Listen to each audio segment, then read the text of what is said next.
ప్రజల చేత ప్రజల కోసం ఎన్నుకొనబడేదే ప్రభుత్వం. ప్రభుత్వం ఉండవలసింది ప్రజల కోసం, ప్రభుత్వం పనిచేయవలసింది కూడా ప్రజల కోసం.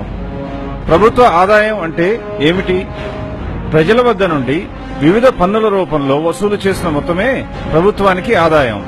ఆ ఆదాయాన్ని ప్రజల సంక్షేమం కోసం ఖర్చు పెట్టడమే ప్రభుత్వ ధ్యేయం మరియు లక్ష్యం. ప్రభుత్వ ఆదాయం ఏ రూపాల్లో వస్తుందో, అది ఎంతవరకు ప్రజలకు చేరుతుందో అనే విషయాలను తెలుసుకోవటానికి మీరు టీ తాగేంత సమయం కేటాయిస్తే చాలు. అగ్గిపెట్టె ధర 50 పైసలు. అందులో ప్రభుత్వానికి పన్ను రూపంలో చేరుతున్నది 20%, అంటే 10 పైసలు అన్నమాట. టూత్ పేస్ట్ ధర 35 రూపాయలు. అందులో ప్రభుత్వానికి పన్ను రూపంలో చెందుతున్నది దాదాపుగా 20%, అంటే 7 రూపాయలతో సమానం. అందరం వాడే సబ్బు విషయానికి వచ్చినట్లయితే దీని ధర 10 రూపాయలు. ఇందులో పన్ను శాతం 20%గా ఉంటుంది, అంటే 2 రూపాయలు ప్రభుత్వానికి పన్ను రూపంలో చేరుతుందన్నమాట. వంట నూనె విషయానికి వచ్చినట్లయితే లీటరు ధర 60 రూపాయలుగా ఉంది. అందులో పన్ను రూపంలో ప్రభుత్వానికి చేరుతున్నది 20%, అనగా దాదాపు 12 రూపాయలు. ఆదివారం ఆహ్లాదంగా గడపటానికి బయటకు వెళ్తే మీ మీద విధించేటువంటి వినోద పన్ను దాదాపుగా 70%, అంటే 100 రూపాయలు సినిమా టికెట్కు ఖర్చు చేసినట్లయితే అందులో దాదాపుగా 70 రూపాయలు ప్రభుత్వానికి పన్ను రూపంలో చేరుతుంది.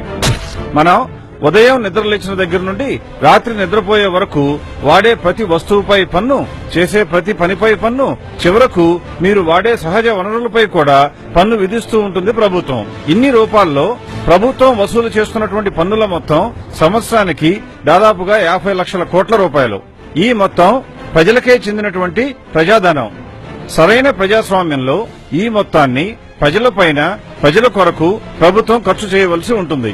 కానీ ప్రభుత్వం లెక్కల ప్రకారం ప్రస్తుతం పెట్టే ఖర్చు వివరాలు ఒక్కసారి తెలుసుకున్నట్లయితే ప్రభుత్వానికి ఏర్పడుతున్న ఆదాయం 50 లక్షల కోట్ల రూపాయలు.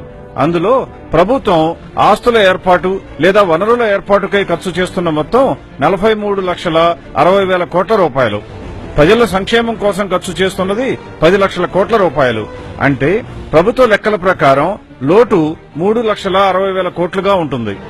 ప్రభుత్వం నష్టాలను భరించి కూడా లోటు బడ్జెట్ తో ప్రజల సంక్షేమం కొరకు ఎంతో పాటుపడుతున్నట్లుగా చెప్తూ ఉంది. అంటే ప్రభుత్వ లెక్కల ప్రకారం ఒక్కొక్క సంవత్సరానికి సగటున ప్రతి భారతీయ పౌరుడిపై ప్రభుత్వం ఖర్చు చేస్తున్నటువంటి మొత్తం 10,000 రూపాయలు. 5 సభ్యులున్నటువంటి ఒక కుటుంబంపై ప్రభుత్వం ఖర్చు చేసే మొత్తం సంవత్సరానికి దాదాపుగా 50,000 రూపాయలు. 5 సంవత్సరాల కాలంలో ఒక కుటుంబంపై ప్రభుత్వం ఖర్చు చేస్తున్నట్టుగా చూపిస్తున్న మొత్తం 2,50,000 రూపాయలు. అంటే ప్రతి కుటుంబంపై సగటున నెలకు ఖర్చు చేస్తున్న మొత్తం 4,000 రూపాయలు అన్నమాట. ఇదే నిజమైతే తాగే నీటికి కొదవ ఉండదు, పౌష్టికాహారం అందరికీ చేరుతుంది, అందుబాటులో అందరికీ మెరుగైన ఉచిత విద్య, అధునాతన సౌకర్యాలున్న హాస్పిటల్స్ లో ఆరోగ్య పరీక్షలు, నిరంతర విద్యుత్ సౌకర్యం, శుభ్రమైన రోడ్లు, మెరుగైన డ్రైనేజ్ వ్యవస్థ. వాస్తవ పరిస్థితి ఇలాగే ఉందా? నీళ్లు రాని కుళాయిలు, పౌష్టికాహారం లేక ఇబ్బంది పడుతున్న ప్రజలు, చాలీ చాలని బట్టలతో అరాకొరా స్కూళ్లకు వెళ్తున్న పిల్లలు, రవాణా సౌకర్యం లేక అల్లాడుతున్న ప్రజలు, అస్తవ్యస్తమైన డ్రైనేజ్ వ్యవస్థ. ఎందుకు ఇలా జరుగుతోంది? దీనికి కారణం ఎవరు? సుమారు సంవత్సరానికి 10 లక్షల కోట్ల చొప్పున 5 సంవత్సరాలకు ఖర్చు అయ్యే 50 లక్షల కోట్లతో ప్రతి కుటుంబం ఎంతో మెరుగైన జీవితం గడపాలి. కానీ జరుగుతున్నది దీనికి భిన్నంగా ఉంది.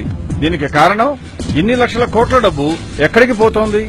ఈ ప్రజాధనం ఎలా దుర్వినియోగం జరుగుతోంది? ఈ విషయం తెలుసుకోవాల్సిన బాధ్యత ప్రతి పౌరుడిపై ఉంది. ఇదిగో సాక్ష్యం.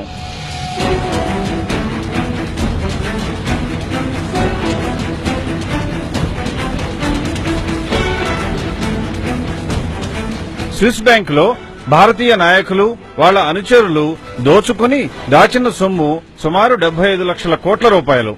ఒక్క స్విస్ బ్యాంకులోనే ఇంత సొమ్ము ఉంటే మిగతా 20 పైచిలుకు దేశాల్లో దాచిన సొమ్ము ఎంత ఉంటుందో ఎవరైనా ఊహించవచ్చు. పాలించేవారు మారుతున్నా ఈ ప్రజల సొమ్ము ప్రజలకు అందుబాటులోకి రాకపోవటానికి కారణం ఎవరు? పాలకులు, వాళ్ల అనుచరులు అని ప్రత్యేకంగా చెప్పవలసిన అవసరం లేదు. మన ప్రస్తుత నాయకత్వం దోచుకుని విదేశాలలో దాచిన నల్లధనంపై సంవత్సరానికి సంపాదిస్తున్న వడ్డీ భారతీయులందరిపై ప్రభుత్వం ఖర్చుగా చూపిస్తున్న మొత్తం కన్నా ఎంతో ఎక్కువ. భారతదేశం బేదదేశం కావటానికి కారణం ఈ నాయకత్వం. ఇకనైనా మేల్కొనండి. ఒక్క నోటు కోసం ఆశపడి మీకు చెందవలసిన 2,50,000 రూపాయల సంక్షేమ నిధిని అవినీతి పరులకు ధారాదత్తం చేయటం ఎంతవరకు సమంజసం? రండి, కదలి రండి, కళ్లు తెరవండి. ఈ అవినీతి రాజకీయాలకు పాతరేద్దాం. కొత్త